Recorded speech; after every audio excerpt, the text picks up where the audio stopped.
Purgatorio di libingan ng mga patay. Doon natutunaw yung mga katawan na physical. Nagsamatay doon sa purgatorio. Pag hindi mapunta sa langit sa purgatorio, between heaven and hell daw. Sabi yung mga may kasalanan, pag pinatawad ko, di doon pumupunta. Pag pinagdasal mo, yung kaluluwa niya, maaaring mapatawad, pupunta na sa langit. Wala akong ideya dyan eh. Hindi ka Kung ang purgatorio ay libingan ng mga patay at doon natutunaw ang katawan na pisikal, ibig sabihin, ang sementeryo ang tinutukoy niya. Pero, yun po ba talaga ang purgatorio? Mas mabuti. Tanungin natin ang mga ministro ni Felix Manalo. Ano ba ang purgatorio? Batay sa mga aklat Katoliko. Ito.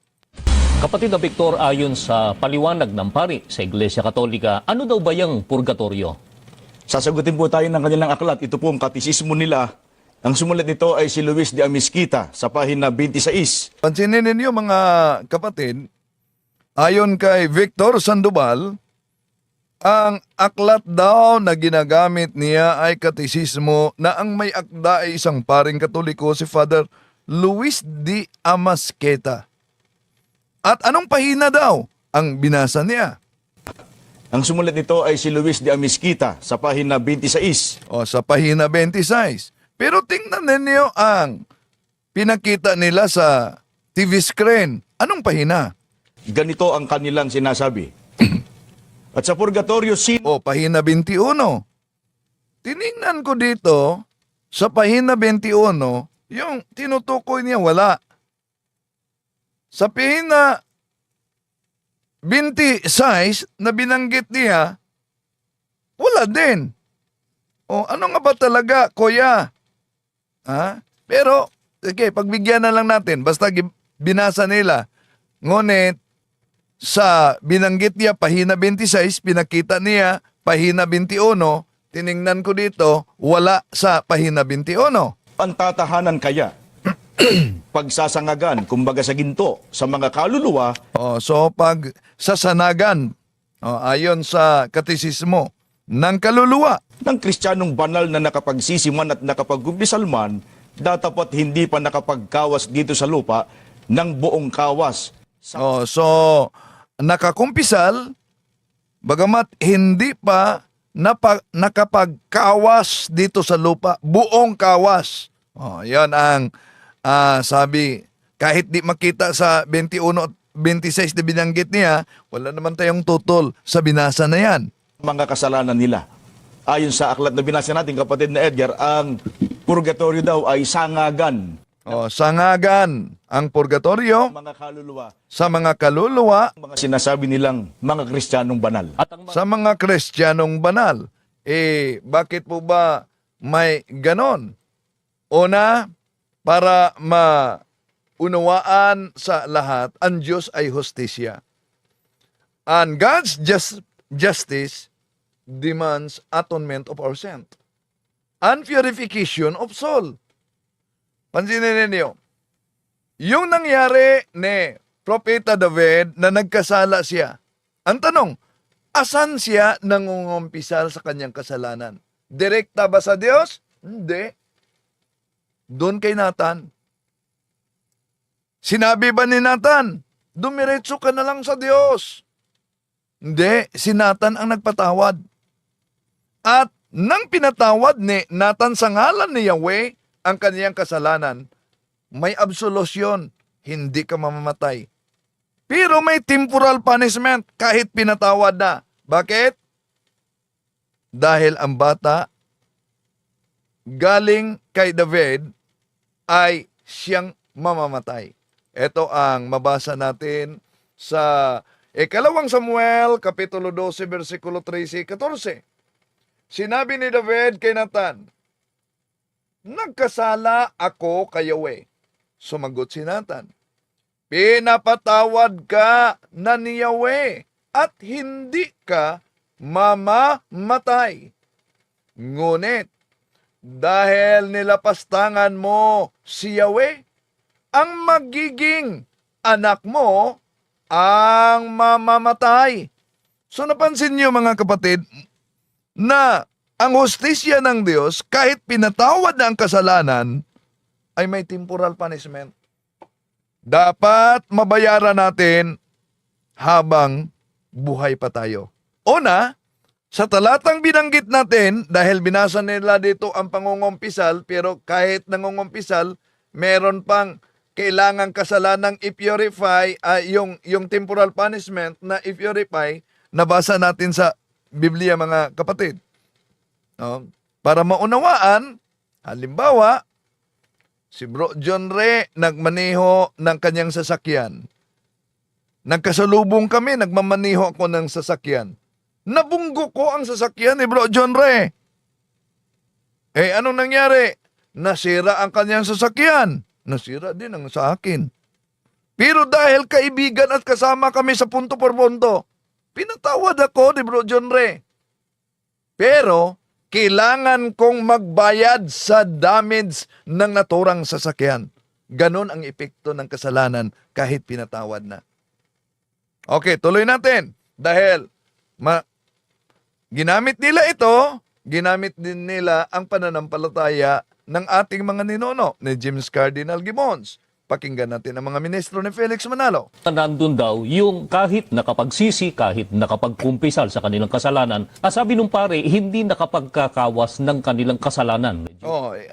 Halimbawa, itong pangyayari ni Propeta David, kung di niya nabayaran ito noong buhay pa siya, ibabayaran niya ito pagkatapos ng kaniyang kamatayan. Ang problema lang sa INC, mga kapatid, ang kaluluwa at ang katawan ay iisa. Pag mamatay ang katawan, patay din ang kaluluwa. Kaya nasa libingan. Yun ang dahilan kung bakit di na kailangan pang ipagdasal. Dahil nasa libingan, maghintay lang umano sa general judgment. Yun ang mali na aral ni Felix Manalo na nasunod sa grupo ng mga iglesia ni Kristong kay Manalo. Okay, tuloy natin. Paliwanag ng isang kardinal sa Iglesia Katolika. Puntahan natin, kapatid na Victor. Ano paliwanag ng isang kardinal sa Iglesia Katolika tungkol pa rin dyan sa doktrina nila na purgatorio? Ito namang babasahin natin ay ang pananampalataya ng ating mga ninuno. Sinulat po ito ni James Cardinal Gibbons sa pahina 210. Ganito naman ang sinasabi ng kardinal. Iniaaral ng Iglesia Katolika na tangi sa isang lugar ng walang hanggang kapayapaan para sa mga banal. Sa kabilang buhay ay may isang panggitnang kalagayan na pook ng pansamantalang pagdurusa para sa mga namatay sa kasalanang venial o sa mga di nakapagbayad puri ng lubusan ayon sa hustisya ng Diyos para sa mga kasalanang ipinatawad na. Ang doktrina ng isang panggitnang kalagayan ay maliwanag na ipinahayag ng kapulungan sa Trento. May isang purgatorio at ang mga kaluluwang napipigil doon ay natutulungan ng mga panalangin ng mga matapat, lalong-lalo na sa pamamagitan ng karapat-dapat na sakripisyo sa altar. Ayon dito, kapatid na Edgar, sa aklat na binasa ko ay yun daw purgatorio ay panggitnang kalagayan, yun daw ay pook ng pansamantalang pagdurusa nung mga namatay na may kasalanang venial. Una, wala naman tayong tutol sa ginamit nila dahil opisyal na aral ng simbahang Katoliko yan, mga mahal na kapatid. Yeah? Na kung ano ang purgatorio, yun ay isang lugar for the purification, lalo na sa mga may kasalanang, may temporal punishment na hindi pa nababayaran. Bakit? Alam nyo, sa hustisya kasi ng Diyos, mula pa sa lumang tipan, kung mangnakaw ka ng isang baka o isang topa, alam nyo ba kung ilan ang dapat ibabayad mo? Yun ang justice, hustisya ng Diyos. Exodo Kapitulo 22, versikulo 1. Eto, kapag ang isang tao'y nagnakaw ng baka o tupa at ito'y pinatay o ipinagbili, papalitan niya ito. 5 ang ipapalit sa isang baka at 4 naman sa isang tupa. Yun ang hustisya ng Diyos. Halimbawa, nang nakaw ka ng kalabaw, baka, meron palang reparation of damage. Pinagsisihan mo ang naturang kasalanan. Nangungumpisal ka, tulad de Propeta David na nabasa natin sa ikalawang Samuel, Kapitulo 12, versikulo 13 hanggang 14. Tanong, di mo pa nabayaran ang damage sa ninakaw mo? Yun ang bayaran mo sa kabilang buhay kung ikay mamatay na di mo nabayaran. At yun ang tinutukoy na kasalanan na pwedeng ipagdasal. Asan yan mabasa na kasalanan pwedeng ipagdasal? Sa Protestant na salin, Unang Juan Kapitulo 5, versikulo 16, ito po ang ating mabasa. Kung makakita ng sinuman na ang kaniyang kapatid ay nagkasala ng kasalanang hindi ikamamatay, ay idalangin niya at bigyan siya ng Diyos ng buhay. Ukol sa mga nagkakasala ng hindi ikamamatay. May kasalanang ikamamatay. Hindi tungkol dito ang sinasabi ko na idalangin niya. So dito pa lang mga kapatid, supalpal na ang di naniniwala kaugnay sa venial at temporal punishment. So, meron talagang kasalanan sa ibang salin. Alam nyo ba? Mabasa natin sa English na may salin na ang kasalanang hindi ikakamatay, yon ang tinatawag na venial sin. Ang kasalanan namang ikamamatay, yon ang mortal sin. May salin na ganyan. Dahil alam naman natin na itong mga walang humpay na umaatake sa pananampalatayang Katoliko, bawat doktrina may katumbas na salin ng Biblia.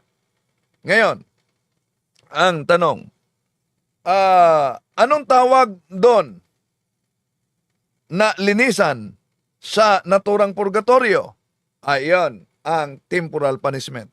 At isang aklat namang Katoliko ang binabasa nila mga kapatid, ang Buhay Katoliko, at pakinggan natin ang mga ministro ni Felix Manalo. Mabuti liwanagin natin yun, kapatid na Victor. Ano ba yung kasalanang venial na kung saan yun ang dapat pagbayaran pa ng mga taong nasa purgatorio para sila malipat daw sa langit? Sila raw po yung mga may kasalanang maliliit. At yan ay pinatutunayan dito sa aklat na Catholic Life. Ito ay isinali sa Pilipino nila Hernando de los Reyes, Rodolfo Gallardo at Sixto Ramirez. Sa pahina 188 ay ganito ang ating mababasa po sa aklat na ito. May mga tao na namamatay sa biyaya, walang kasalanang mortal. Subalit hindi ganap na malaya sa mga maliliit na kasalanan at sa mga kaparusahang ukol sa kanilang mga kasalanan. Sila ay hindi makapapasok sa langit sapagkat ayon sa sinulat ni San Juan, hindi papasok doon ang anumang marumi o ang gumagawa ng kalupitan at ng kasinungalingan, kundi yaon lamang nakasulat sa aklat ng buhay. Apokalipsis 21:27. Subalit, saan sila matutungo? Sa impyerno ba? Hindi, sapagkat nasa kanila ang biyayang nagpapabanal, sila'y mga kaibigan at mga anak ng Diyos. Ang mga kaluluwang ito ay sa purgatorio matutungo. Yun daw po, kapatid na Edgar, na mga may kasalanang venial ay yaon daw maliliit na kasalanan, hindi raw kasalanang mortal. Kaya nga, dahil doon, sapagkat kailangan pang pagbayaran yon, sila raw ay matutungo hindi sa impyerno, kundi doon daw sa purgatorio. Una, wala tayong tutol mga kapatid sa binasa mismo ng mga ministro ni Felix Manalo. Aklat na ito, Buhay Katoliko.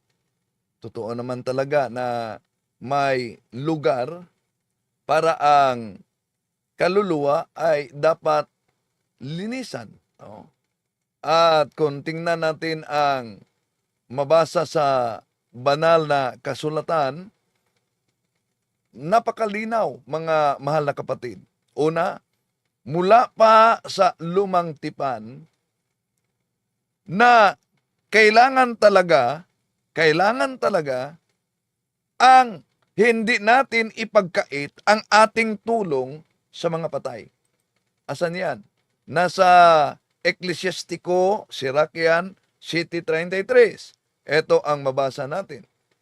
Magmagandang loob ka sa mga buhay at huwag mong ipagkait ang tulong mo sa mga patay. See? Napansin ninyo? Napaka-biblical pala. Atake sila sa pananampalatayang Katoliko, pero iniwasan nila itong katotohanan ito, mga mahal na kapatid. At ang sabi nila ay, ang simbahang Katoliko daw umano, ginawang negosyo ito. Bakit ginawang negosyo? Dahil ayon sa kanila, ginawang negosyo ito sa simbahang Katoliko dahil nagbabayad. At alam nyo ba na ito ginagamit nila ang argumento tulad ni Eliseo Soriano, yung aklat ni Dr. Jose Rizal. Pakinggan natin. Kapatid na Vic at mga mahal naming mga televiewers, alamin pa po natin sino pa po ang isa sa mga nagsuri at napatunayan niya na wala po sa Biblia ang purgatorio. Panoorin po natin ito. Si Dr. Jose Rizal ay hindi naniniwala sa purgatorio. Sa kanyang aklat na pinamagatang Noli Me Tangere ay kanyang sinabi na datapoy tingnan natin kung bakit natungo sa Katolisismo ang bagay na ito na wala sa Biblia. Ni sa mga santong ebanghelyo, ni si Moises, ni si Jesucristo ay hindi man siya nabanggit. At ang tanging salaysay na tinukoy ukol sa mga Makabeyo ay hindi sapat. Bukod sa ang aklat na ito'y pinasyahang hindi dapat paniwalaan sa konsilyo sa Laodicea at nitong huli na lamang tinanggap ng Santa Iglesia Katolika. Ang mga Kristiyano ng mga unang siglo ay hindi naniniwala sa purgatorio. Sila'y nagamamatay na taglay ang masayang pag-asa na madaling makakaharap ang Diyos. Ayan, ginamit nila ang aklat Noli Me Tangere ni Dr. Jose Rizal. At hindi lang ang iglesia ni Felix Manalo ang gumagamit nito, kundi pati na ang iglesia ni Eliseo Soriano. Para yung mga inosente ay madala nila. Ang tanong, dahil po ba nakasulat yan sa aklat na Noli Me Tangere ni Dr. Jose Rizal? Ang sulat ni Dr. Jose Rizal ay pinaniniwalaan nila? Bakit? Una, ang galing nilang mag-research. Pero, di lang marunong umunawa. Bakit? Dahil naunang sinulat yan ni Dr. Jose Rizal, di ba nila alam, bago namatay si Dr. Jose Rizal, sa aklat na ito ni Gregorio Saidi, mga kapatid, at Sunya Saidi, may pahayag si Dr. Jose Rizal. Anong sabi niya? I declare myself a Catholic, and in this religion in which I was born and educated, I wish to live and die. I retract with all my heart whatever in my words, writings, publications, and conduct has been contrary to my character as a son of the Catholic Church. I believe and I confess whatever she teaches, and I submit to whatever she demands. I abominate masonry as the enemy which is of the church, and as a society prohibited by the church. The diocesan prelate me, as the superior ecclesiastical authority, make public this spontaneous manifestation of mine in order to repair the scandal which my act may have caused, and so that God and people may pardon me. Oh, nasa aklat yan ni Dr. Jose Rizal na ang naturang aklat, eto mga kapatid, sa huling bahagi, mabasa ninyo itong renouncement ni Dr. Jose Rizal. Anong sabi niya? Maliban na sinabi niya, I wish to live and die, I retract with all my heart whatever in my words, writings. So nang sinabing, kahit anuman sa kanyang salita at mga sulat, therefore ang ginamit sa Iglesia ni Manalo at Iglesia ni Soriano na no limit tangere again sa simbahang Katoliko, lalo na sa purgatorio, walang bisa na sa retraksyon ni Dr. Jose Rizal. Ngayon, sabi ng mga ministro ni Manalo, wala sa Biblia ang purgatorio. Ayon sa aklat mismo ng Katoliko, buhay Katoliko, pinatunayan, ito ang sabi ng naturang aklat gamit nila. Wala sa Biblia, maging yung mga kaakibat nun, na mga gawain patungkol sa mga taong namatay na. Mga kaibigan, ano pa po ang napatunayan ng mga nagsuri tungkol sa doktrinang ito ng Iglesia Katolika na purgatorio? Panoorin po natin ito. Inaamin mismo ng mga otoridad Katoliko na walang purgatorio sa Biblia. Ganito ang patotoo sa kanilang aklat na pinamagatang Buhay Katoliko. Tunay na sa banal na kasulatan ay hindi tayo makatatagpo ng malinaw na talata na tuwirang nagpapatunay sa pagkakaroon ng purgatorio. Una, di ako totol sa nakasulat sa Buhay Katoliko. Pero hindi sinabi sa aklat Buhay Katoliko, mga kapatid, na ang salitang purgatorio di mabasa sa ibang salin o version ng Biblia.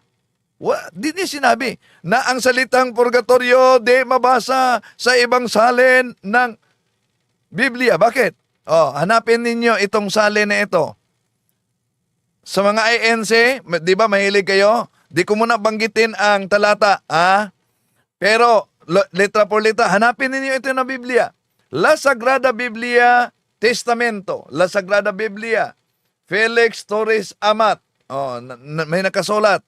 Hanapin ninyo. Bakit? Ano po ba ang mabasa sa naturang salin? Dahil gusto sila letra por letra. Ito mga kapatid, sa verse 8, ito mabasa natin. Pansinin ninyo, tanto el que planta como el que riega viene. So mabasa natin na, pero cada uno recibirá en propli suane. Diso trabajo premio e purgatorio. La Sagrada Biblia Nuevo Testament. Ang tanong, dahil may salin na mabasa ang salitang purgatorio, dito ba pinaniniwalaan na ba ito ng mga INC ni Manalo? Sa ibang salin din na hawak ko na Latina Vulgata Biblia, La Sagrada Biblia, may sinabi diyan sa unang Pedro 3:19, a los tales predico mucho tiempo el Espíritu por boca de Noé la paciente durante. Anong sabi dito? La fabricación del arca el Padre se entiende por espíritus las almas por cárcel el purgatorio. Ano daw? I por cárcel, el purgatorio. Ano po ba ang mabasa sa unang Pedro, Kapitulo 3, versikulo 18-19? Ito po, mabasa natin mga kapatid. Sapagkat si Kristo na walang kasalanan ay namatay nang minsan para sa inyo ng mga makasalanan upang iharap tayo sa Diyos. Siya'y namatay ayon sa laman at muling binuhay ayon sa Espiritu. Sa kalagayang ito, nagpunta siya at nangaral sa mga espiritong nakabilanggo. Ano daw? Nagpunta siya sa mga espiritong nakabilanggo. Ngayon, para sa kanila, langit lang at impyerno. Pero sa nabasa natin, mga mahal na kapatid, nagpunta ang ating Panginoon sa tinatawag na kulungan ng mga espiritu, na bilanggo ng mga espiritu. Ano yan? Kaya binasa natin ang La Sagrada Biblia na ang kulungan, ano daw? El Padre se entiende for espiritus las almas, for cárcel, el purgatorio. Tinawag yang purgatorio. Sa ibang salin, di mabasa letra por letra. Pero hindi nangangahulugan na walang mabasa na ibang salin. Tanong, mula sa panahon ni San Pablo, may pagkakataon ba na yung patay na, pero ipinagdasal ni San Pablo? Meron ba? Meron. Asan? 2 Timothy chapter 1 verses 16 up to 18. Ito mabasa natin. I pray that the Lord will be kind to the family of Onesiphorus. He often cheered me up and wasn't ashamed of me when I was put in jail. Then, after he arrived in Rome, he searched everywhere until he found me. I pray that the Lord Jesus will ask God to show mercy to Onesiphorus on the day of judgment. You know how much he helped me in Ephesus. So ano sabi? I pray that the Lord Jesus will ask God to show mercy to Onesiphorus on the day of judgment. Siguro, ang sasabihin nila diyan, asan dyan mabasa?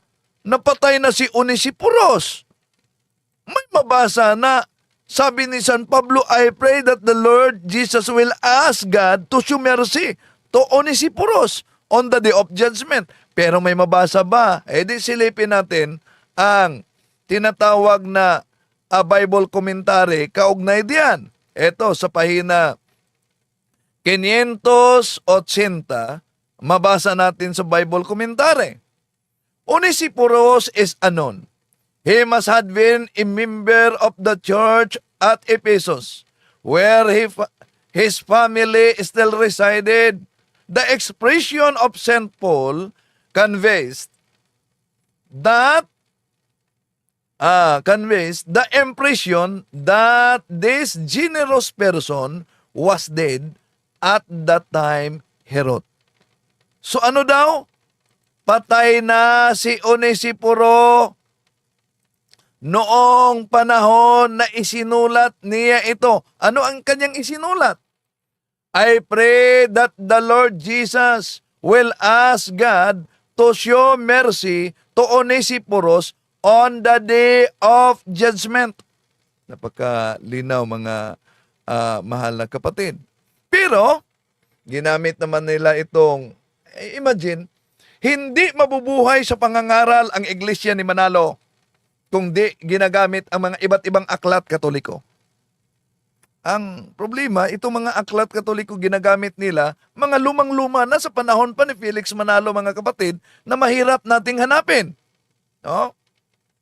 So, mga luma talaga na mga aklat na mahirap natin hanapin. Ngayon, mga mahal na kapatid, Ano pang aklat na gagamitin nila? Itong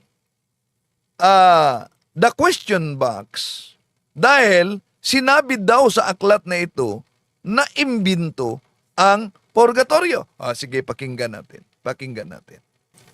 Kaya kailan inimbento, kapatid na Victor, ang doktrina na yan o aral na yan ng Iglesia Katolika tungkol sa purgatorio? Inimbento po yan noong 1439 sa Konsilyo ng Florencia. At yan ay mababasa natin dito sa The Question Box sa pahina 393 sa Pilipino ko na po babasahin. Ganito ang ating mababasa. Sa pasya ng unyon na niyari sa Konsilyo ng Florencia noong 1439 at muli sa Konsilyo ng Trento, niliwanag ng Iglesia Katolika na mayroong purgatorio. Ayon po sa aklat na binasa natin, kapatid na Edgar, ay 1439, inimbento ng Iglesia Katolika ang aral tungkol sa purgatorio. Kasi nga wala sa Biblia, kaya kinailangan pa na magkaroon sila ng konsilyo at hindi nagkasya dun sa isang konsilyo ng Florencia, kundi meron pang binanggit puro na konsilyo ng Trento. Ang konsilyo yan po ay pagpupulong ng Iglesia Katolika ng mga opisyalis nila na pinangangasiwa ng Papa, pagkatapos katuwang ang mga obispo na kung saan naglalagda sila ng batas o doktrina na kanilang ipinatutupad sa Iglesia Katolika. Yan. Ayon daw sa aklat na ito, mga kapatid, imbento daw ng simbahang Katoliko ang purgatorio. Sige, tingnan natin. Tingnan natin. May mabasa ba tayo sa aklat The Question Box na imbento ng simbahang Katoliko ang purgatorio? Ito. Kala siguro nila wala tayong kopya. Ito binasa nila, oh. Tingnan ninyo, mga kapatid. Ito binasa nila sa naturang aklat. Where do you find purgatory or praying for the dead? In the Bible. Did primitive Christianity believe in an intermediate state?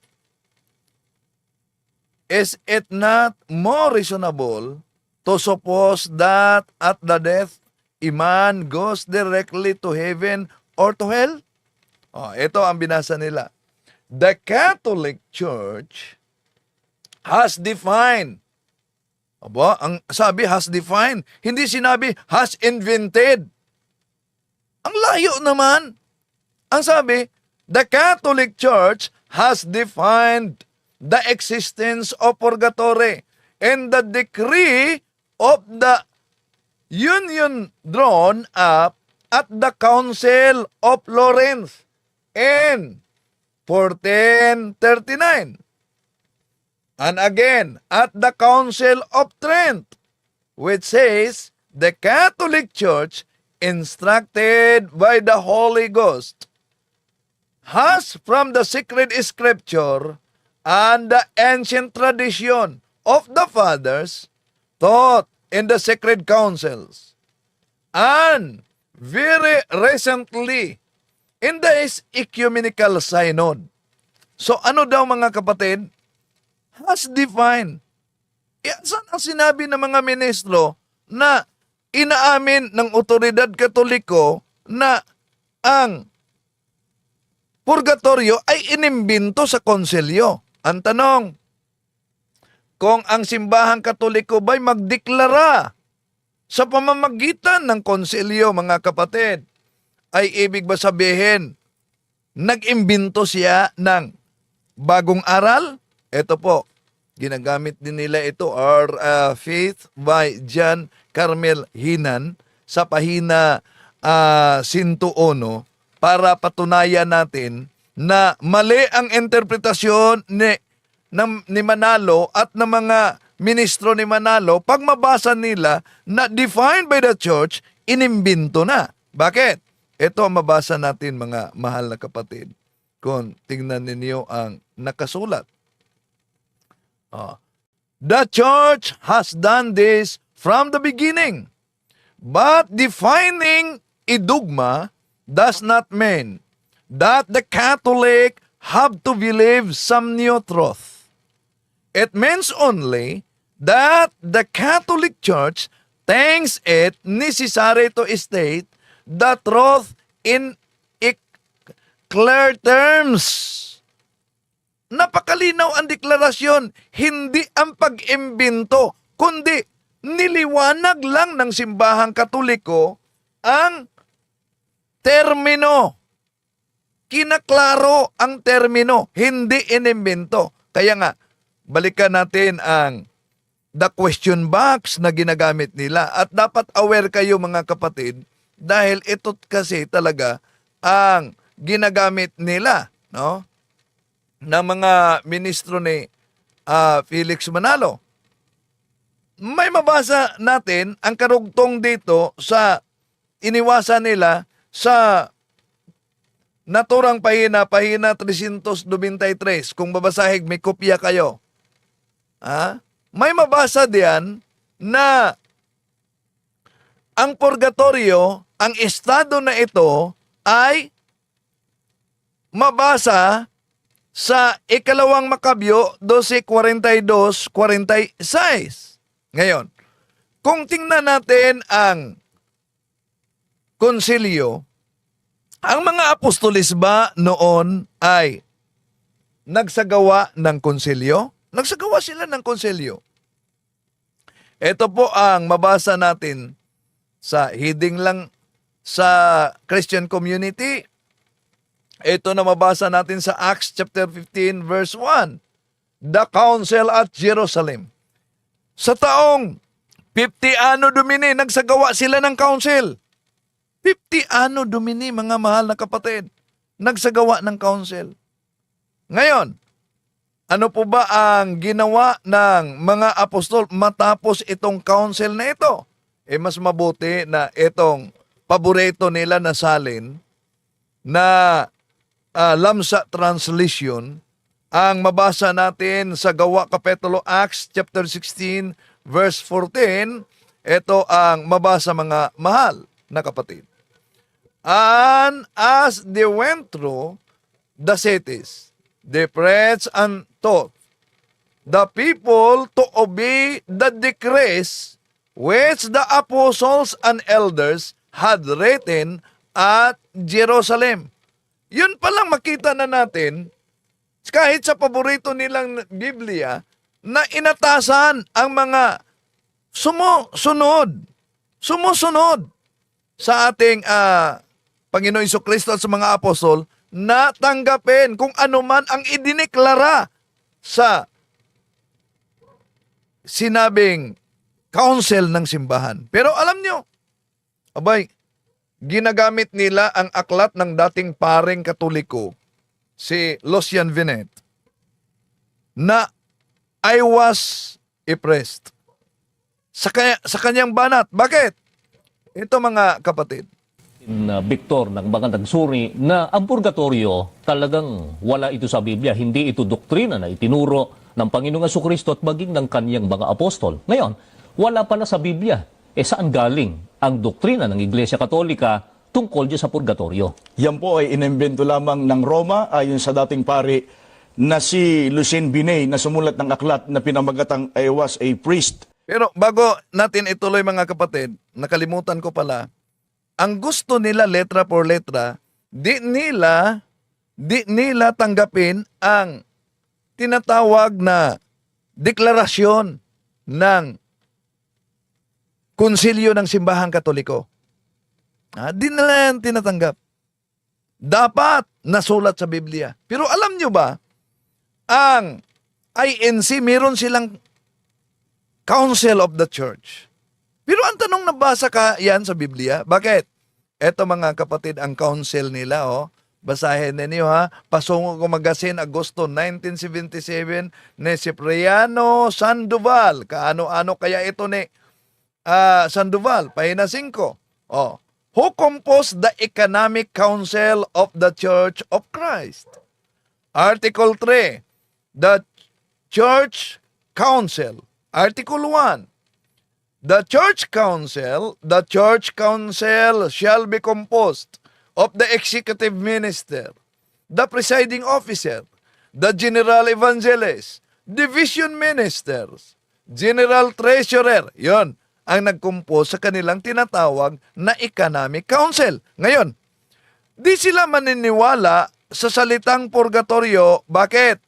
dahil ang salitang purgatorio ay di daw mabasa sa Biblia. Tanong, nang nabasa natin sa kanilang Pasugo Magazine, mga mahal na kapatid, na ang iglesia pala ni Kristong Tatag ni Felix Manalo ay meron silang tinatawag na Economic Council.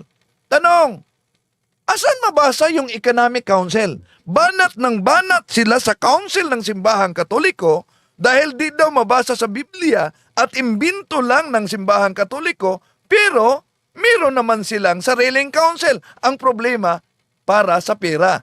Bakit? Economic Council. Ngayon, kung di nila paniniwalaan ang purgatorio dahil idinikrara ng konsilyo ng Simbahang Katoliko, wag na lang kayo maniwala sa Biblia. Bakit? Ito, nakasulat din sa inyong Pasugo Magazine. Pasugo, Hunyo 1951, page 27. Ang konsilyo ng Trento noong 1946 ay may pahayag na ang lahat na aklat ng matanda at bagong tipan na nasa Bibliang Katoliko ay mga banal at naaayon sa batas. So sino ang nagdeklara? Sa Biblia. Nakasulat yan sa kanilang pasugo. Ang Biblia, dumaan yan sa iba't ibang council. Sa pahintulot ng Santo Papa, deklarasyon ng Simbahang Katoliko, nakasulat pa rin yan. Ituloy natin ang Pasugo Hunyo 1951, page 27. Ito mabasa natin. Ang batas ng Iglesia Katolika na mataimtim at maingat na sinisiyasat at tinitiyak ng konsilyo ay siya ring nasa mga talaan ng mga banal na aklat na inihayag ng mga konsilyo ng Florencia noong 1941, Cartago noong taong 397, Hippo noong taong 393, Laodicea noong taong 363, at ng mga Papa Inocencio noong taong 401, Hormidas noong taong 514-523, Gelasios noong taong 496, at Papa Damaso noong taong 360. See? Idi, kung ang purgatorio ay idiniklara ng Simbahang Katoliko, di dapat tanggapin. Huwag niyong tanggapin ang Biblia. Nakasulat sa inyong Pasugo Magazine yan. Pero, para siraan talaga ang doktrina, ginamit nila, mga mahal na kapatid. Anong ginamit nila? Aklat ng dating paring Katoliko. Eto. Victor, ng mga nagsuri na ang purgatorio talagang wala ito sa Biblia. Hindi ito doktrina na itinuro ng Panginoong Jesucristo at maging ng kaniyang mga apostol. Ngayon, wala pala sa Biblia. Saan galing ang doktrina ng Iglesia Katolika tungkol dyan sa purgatorio? Yan po ay inimbento lamang ng Roma ayon sa dating pari na si Lucien Binay na sumulat ng aklat na pinamagatang I Was a Priest. Dito po sa mga pahina 41 hanggang 43 ng aklat na ito, sa pagkakaliwat na po sa ating wika ko babasahin. Ang misa at ang purgatorio ay mga imbento, kinatha lamang ng Roma. Nalalaman ngayon ng ating mga mambabasa kung gaano ang pagkamal ng salapi sa pag-uugnay ng misa at purgatorio. Wala kahit isang produkto sa daigdig ngayon na naging higit na nasalapian kaysa dalawang doktrinang ito ng relihiyon, ang misa at purgatorio. Ang purgatorio tulad ng misa ay walang saligan sa banal na kasulatan. Hindi kailanman binanggit ito ni Kristo at ng mga unang Kristiyano, at hindi kailanman nalaman ang ipinalalagay na pag-iral o pagkakaroon nito. Ito po'y pahayag ng isang dating pari na ang sabi niya, ang purgatorio ay inimbento lamang ng Roma o ng Iglesia Katolika para silaan niya ay magkamal ng salapi. Ang aklat na ginagamit nila ay Was a Priest. Ang tanong, dahil po ba siya ay galing sa Katoliko, nagsulat ng aklat laban sa Katoliko, ibig ba sabihin, very credible ang kanyang pahayag na gamitin laban sa Simbahang Katoliko? Pag umalis sa pananampalataya, credible na ang kanyang pahayag? Bakit? Natanong natin yan. Ano ito? Ako ay naging ministro ng Iglesia ni Cristo, galing sa inyo ito. Tatanggapin ba ninyong credible din ito? Bakit? Nakakatakot ang sabi ni Igmedio Zabala dito. Nakakatakot mga kapatid. Bakit nakakatakot? Pakita ko sa inyo kung ano ang sabi ni Igmedio Zabala sa aklat na ito. Ito mga kapatid, ansinin ninyo. Sabi ni Igmedio Zabala, dating ministro, kasama sa pagtatag sa Iglesia ni Cristo, sabi niya, minsan nga ay binanggit pa niya sa akin na siya'y marunong pa, ang tinutukoy niya si Manalo, na siya'y marunong pa kay San Pedro at kay San Pablo. At kung hindi ako nagkakamali, ganitong-ganito ang naipahayag niya. Ang iglesyang ito'y hindi sa Diyos, kundi sa Diablo. Naku po, delikado na. At ito'y tinatalakay din ang bahagi dito ni Cabornok at ito ang pahayag. At itong si Igmedio Zabala ay naitampok na po sa isa sa mga Pasugo magazine covers. Ito pong Pasugo noong June 1940 issue. Nakikita nyo sa screen yan, mga kababayan. Sige. So babasahin natin ang isinulat ni Igmedio Zabala sa kanyang aklat. Ako ay naging ministro ng Iglesia ni Cristo ni Igmedio Zabala. Sa pahina 12, ganito naman po ang ating mababasa. Ang ipinalalagay kong pagkukunwaring aral ay natalos ko rin tungkol sa abuluyan. Kung kami may nang aakit, hindi muna kami bumabanggit ng bagay na ito. Sinasabi naming hindi sa pilitan ang abuluyan, kundi kusang loob lamang. Totoo nga. Subalit higit pa sa kusang loob at higit pa rin sa sapilitan ang nangyayari sa abuluyan kung ang isang tao'y nadoktrinahan na namin. Hindi ko malimutan ang pagtawag ko ng pulong sa baryo Santa Barbara sa Baliwag, Bulacan. Taon 1935. Tinawagan ko ng pulong ang mga pamunuan at kasapi. Pagkatapos kong magsalita at magpayo, ipinag-utos ko sa lahat na isagawa ang abuluyan. Ang bagay na ito ay talaga namang ipinagagawa sa aming mga ministro. Sa pagtitipong yaon, napasyal si Ginoong Manalo. Marami siyang payong binigkas, datapat ng dakong huli. Ako'y kinagalitan sa harap ng madla. Bakit ko raw hinayaang magkaroon ng abuluyan? Hindi ko raw ba nakikitang nagugutom ang mga tao? Ako'y napahiya sa hindi ko inaasahang paklinya. Ang mga kasapi ay paniwalang-paniwala sa kunway pagmamahal ni Ginoong Manalo sa kanila. Subalit, nang kami ni Ginoong Manalo ay nasa kotse na niya, tinanong sa akin kung magkano raw ang salaping nalikom. Mayroon lamang pong 100 piso.